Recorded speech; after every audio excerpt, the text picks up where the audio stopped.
What's up, baby? 5 months later, we got our next upload. Let's go. I'm not gonna keep it too long with you, but remember, y'all know I like to keep these short, so I'm gonna keep it that way. But since the last time we talked, I've moved to Tampa. I'm doing my own thing. Life is great. We outside. Now look, with that, a lot of things have changed, including my trading strategy, which I've been making so much fucking money. I'm not about to just sit in front of my charts and just try and talk to you like you're a child. Let's make this entertaining. We're in the kitchen. Quite frankly, you're not ready for the charts yet. Now look, throughout our entire lifetime, we can understand why Zins are $5 and diamonds are 1,000. There's a constant agreement of price between a buyer and a seller, and they understand why. That is what the stock market is. It's a constant buying and selling at a certain price. This is what the entire stock market is made from. This is the backbone of the stock market. If I just told you that all you had to do was find these levels, identify where these levels are that we see constant buying and selling off of, if you mix that with good discipline and obviously being confident in your indicators, whether it's news, daily sentiment, or you fuck with any type of indicator like an EMA, that this is something that can change your life. This is Fernando. He confused the stock market with prize picks and kept gambling for years and years and lost a shit ton of money in the market. I took him under my belt and turned him into a changed man. Copped him a couple funded accounts. Now he's trading supply and demand, wearing a Cortez sweatshirt, living in downtown Tampa. To the charts. Let's walk through it again. I trade off supply and demand. I use levels as my main indicator to take trades off of. It has been so consistent for me. It has made me so much money, and it is so incredibly easy compared to other strategies out there. A lot of people watch these videos and they think, all right, Steph's doing it this way, I gotta do it this way too. You need to make sure that this works for you. If it doesn't work, that's okay. You need to look for something else. There's a million ways to trade. If you're profitable trading, fucking flipping a coin and picking a direction, keep doing it, bro. I don't care. I just want you to be successful, and I just want you to make sure that you can be consistent trading because it's a great feeling. This is a great example. About an hour ago, I made $4,000 off these two trades right here off of a level I put this morning. Oh, I caught low of day?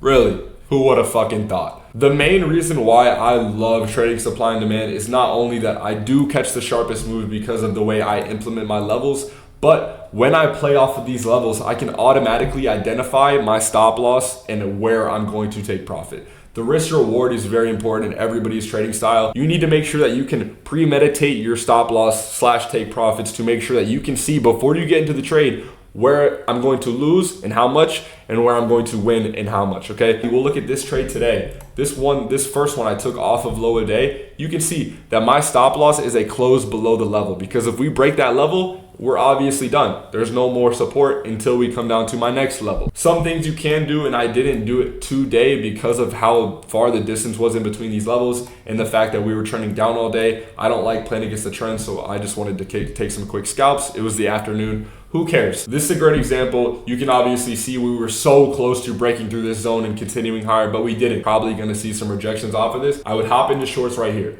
exactly off my level, and my stop loss would be a close below or a close above this level. A small rule I have is just using 3 take profits in between your trade. You can kind of just split it into 3 pieces sometimes, or if you like certain levels, like you can see right here, I'll just mark these out. Like I would probably take profit at each of these levels, and then my final take profit being obviously all the way through the zone. Is this not what you want? I can fully premeditate my trade before it even happens. That's a 25-point dub on IQ. That's a lot of money, but you can obviously see how well we rejected off that. And what do you know? We tap right into this zone. A big rule I have is after my second take profit, I'm only holding runners. So majority of my take profits would be out here. I'm probably over 80% out of my trade. This is a perfect trade. This is perfect. All right, there's no drawdown at all. I never was in worry. I'm gonna just run through a couple takeaways from this. Try and play with the daily sentiment. I know sometimes you're gonna have to play against it, but try and stick with it. Playing with the trend is a lot easier than trying to catch a reversal off of it. 2, find good risk reward trades. That was an 8.3 risk reward. When I put my money on the line, I want to see a big reward. Have 3 take profits, and after TP2,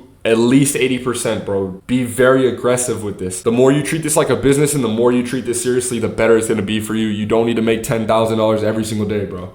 The fact you're making at least $500 from your computer is the most insane thing that I will ever establish in my mind. Avoid news. Duh. I'm saying it again, trade with confidence. It's so important that you just trade with confidence. Literally, as I'm recording this, NQ just rejected off this low again. My levels are so cracked. If you want to just be better at this automatically and get yourself in a better spot to actually succeed, I highly recommend you join the Discord. It doesn't have to be mine, like I said, but I am obviously going to shamelessly plug myself. Chicago caught like 20 points on it yesterday, which is insane. I actually missed a 50-point play by literally 2 points this morning. So that was unfortunate, but you can catch all of our alerts in there. Even this 10-week, actually it's 11 weeks because we added one. An 11-week class that's going to take you from zero to everything about trading. I don't know how you wouldn't want to. We're doing like 1,000% a week on options and obviously over 100 points on futures. I highly recommend you take a stab at it, bro. This dude made 3K last week in a day off his funded accounts from that university. I'm telling you, boys, I put y'all on a spot to succeed. Let's get back to finding these levels. It's so important, and it's obviously the backbone of this entire strategy. You can see I made this today. Now, what made me want to make this and be so confident in this level was what happened literally the morning of today. I trade in the 1 minute, so let me reiterate this. If you like to trade short term, I would recommend the 1, the 5, and the 15 as your zones to trade off of. Anything bigger than that, the zones are going to be too large and it's going to be very hard to trade through. If you like to trade on larger time frames, just make sure that you're zooming out from the one you constantly trade on. So until a zone is broken through, it will act like resistance, but once it's broken, it will be support for the next level up. Before I use a level, I need to make sure that it previously did both. What you want to look for is at least 3 rejections off of a level in a short amount of time and a high move off of it. So what you can see right here is that exact situation. 1, 2, 3 rejections off of it in a short amount of time, and look at the move we created off of it. Now what we're gonna do is we're gonna include each of these wicks at their lowest point and make sure that all of them are inside as small of a zone as we can possibly get it. A lot of people, what they would do is they'd make this entire zone, and you can do that. That's okay. If you want to make sure you catch all the trades possible, you can do that, but you're going to have a bigger stop loss because like I said, if it breaks through the zone, that is when I would be out. So if I were to get into a long position here, which again, you would have been totally fine, you would have made your money, you would have been great. I would have a bigger stop loss, and that's okay if you want to do that. I like to include the lowest points of the zone. If I only make it to the lowest point of this zone, I'm going to get the sharpest move I possibly can off these levels, enhancing my risk to reward of a possible trade. Sometimes you're gonna miss trades though because of how small your stop loss will be, which is okay. I'm okay with that. My risk to reward goes from a 5 to a 12 by just lowering my level, doubling my risk to reward, which is fine in my books. But like I said earlier, I missed a trade by 2 points this morning. Sometimes you're just gonna have that happen. I like catching the biggest trade possible because I love money. So now once we place the zone like we just did, we're gonna go and look for rejections off of it because we obviously found this is a pretty good support. Oh, this is just this morning. We can see constant rejections off of it, constant rejections off of it. We go even further back, constant rejections off of it. This is a great zone. Just from what I can see over the last day, we're going to add it to our arsenal and we're going to make a shit ton of money with it. Just like we did an hour ago, capping it 4K. Come on! Let's go, bro. I love making these videos. Bro, I'm actively recording this. Look at these rejections off this level, bro. Come on! Let me know a better strat out there, bro. Go ahead. Tell me right now. But that's really it. I genuinely hope you learned something. Like I was saying, if you want to tap in with me daily and obviously get more consistent with trading, you should probably join the Discord. I'm going to try and stay on YouTube. I just hope you're staying motivated and continuing to be great. I'm going to stay consistent with YouTube, bro. Just watch. I'll see you in 4 more months.